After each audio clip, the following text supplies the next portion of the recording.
Good evening. For those of y'all that don't know me, my name is Ryan Buchanan, and I'm the Director of Evangelization and Catechesis for St. Paul. I'm excited to be here with y'all tonight, speaking with y'all.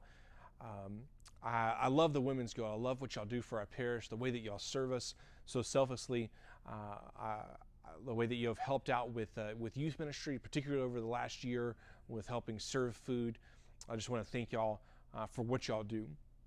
You know, when Helen and Amy approached me about speaking and told me my topic would be miracles, I was excited. I feel like this is something that I could really, dive into, get into.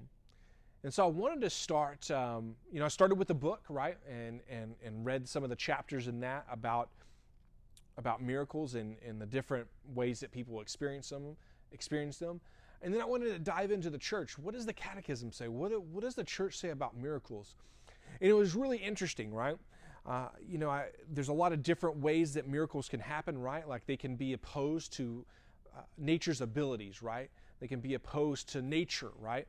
And they can, and what I mean by that is, like, you look at something like the miracle of the sun at Fatima, right? It moved in the sky. Nature, like it doesn't happen like that, right? Like the sun doesn't move randomly in the sky.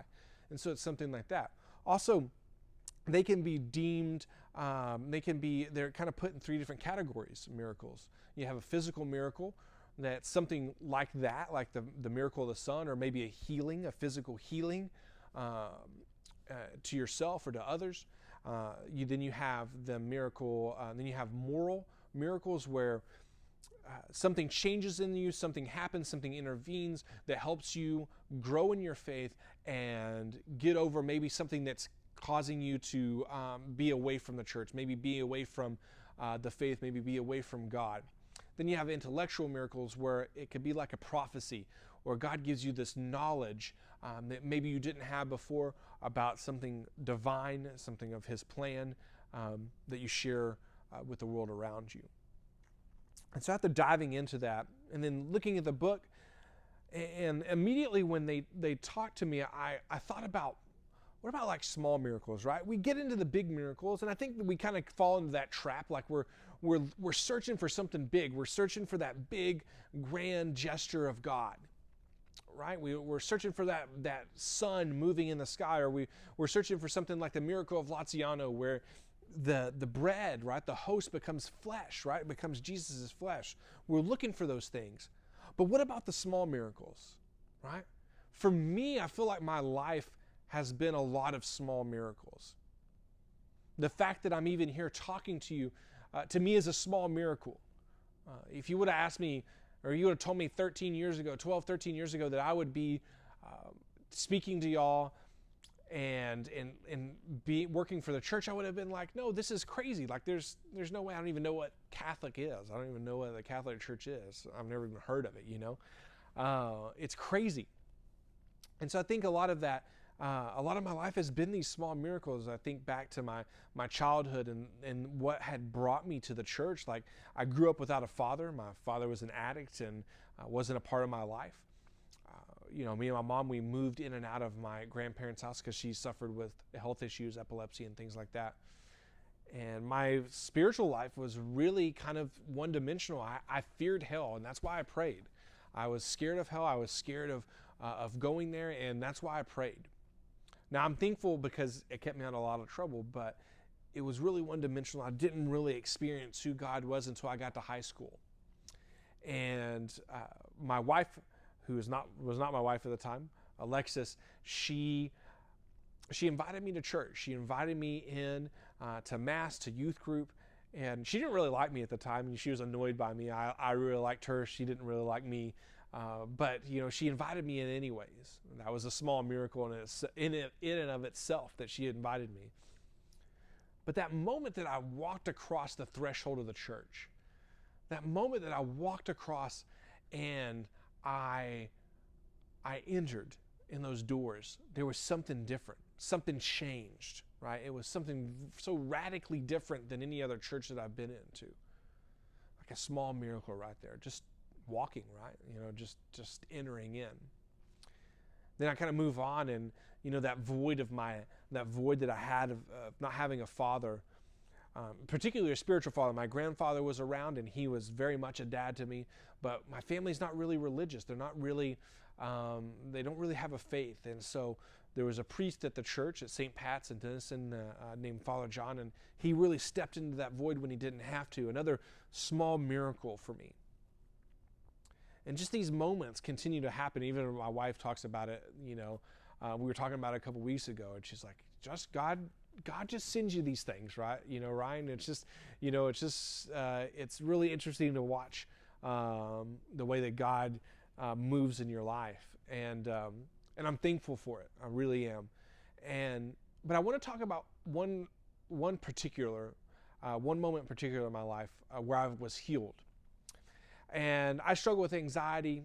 I take medication for it. It's something that's kind of like it's my cross, not kind of like it is one of my crosses that we all have them, that I've been given. And something I've struggled with maybe since even childhood. But anyways, I went to this conference. It's a youth ministry convention. It's kind of like a combination of training and a retreat. And I go each year in Arizona. And this one particular year, I went into it with a lot of anxiety. I was really, really struggling. I was, even when I got there, it was still really kind of potent, like the best word. It was just there constantly. And each year they have a adoration and worship night. I remember going into it and I was just like, man, I'm exhausted. I sat down in there and I was just exhausted. And I finally said, asked God, I was like, please just heal me.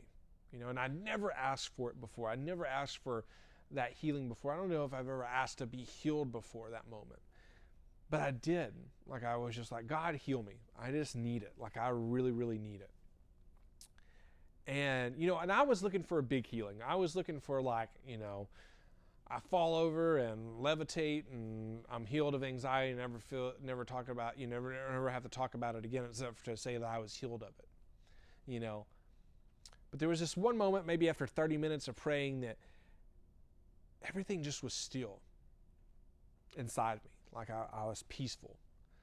And it was amazing. There's no other way to say it. But it lasted about 5 minutes and then it kind of slowly went away. And I think a lot of times, even in my own life, I look for that big stuff. But this was one moment that God graced me with the presence of mind to enter into this one small little miracle, this 5 minutes of being free, right? And I think this is where God wants us to be. I think particularly now in our world where there's so much going on, there's so much chaos, there's so much craziness, that He wants us to enter into these small miracles, these small moments where He wants to touch us, where He wants to interact with us, where He wants to change our lives. And I think God does some of His best work there, right? Like He does some of His best work in the small moments.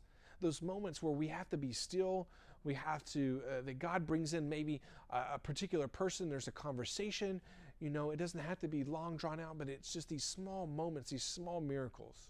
And that's my challenge for you.